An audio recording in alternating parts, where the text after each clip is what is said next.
कौन थी वो साधारण लड़की जिसके गीत सुनने के लिए स्वयं भगवान जगन्नाथ रात में बैंगन के खेतों तक पहुंच गए।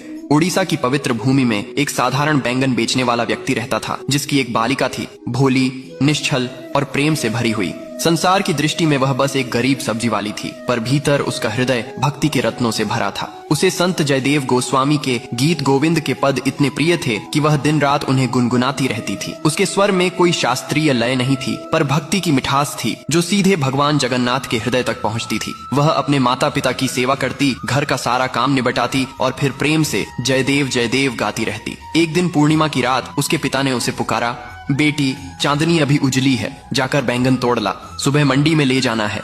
वह उनींदी आंखों से उठी, लेकिन मुख पर वही भक्ति का गीत था। वह खेत में पहुंची और गुनगुनाते हुए बैंगन तोड़ने लगी। उसके हर शब्द में प्रेम का झरना बह रहा था और वही प्रेम भगवान जगन्नाथ को खींच लाया। वे अपने दिव्य स्वरूप में उस खेत में पहुंचे, उस बाला के पीछे पीछे नाचते हुए जैसे एक प्रेम मग्न बालक हो। उनके पीताम्बर के रेशे बैंगन के कांटों में उलझते रहे, पर उन्हें होश कहाँ था।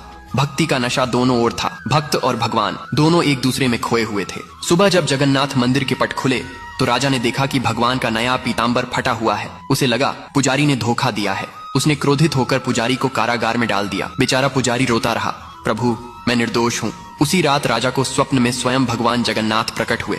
वे बोले, राजन, पुजारी निर्दोष है। मेरा पीताम्बर तो बैंगन के कांटों में उलझ गया था जब मैं अपने भक्त की भक्ति सुनने गया था। उस बालिका की गायन भक्ति ने मुझे बांध लिया था। अगली सुबह राजा स्वयं उस खेत में पहुंचा।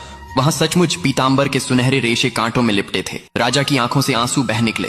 उसने पुजारी को सम्मान के साथ मुक्त किया और प्रण किया कि गीत गोविंद का पाठ अब प्रतिदिन भगवान जगन्नाथ के समक्ष होगा।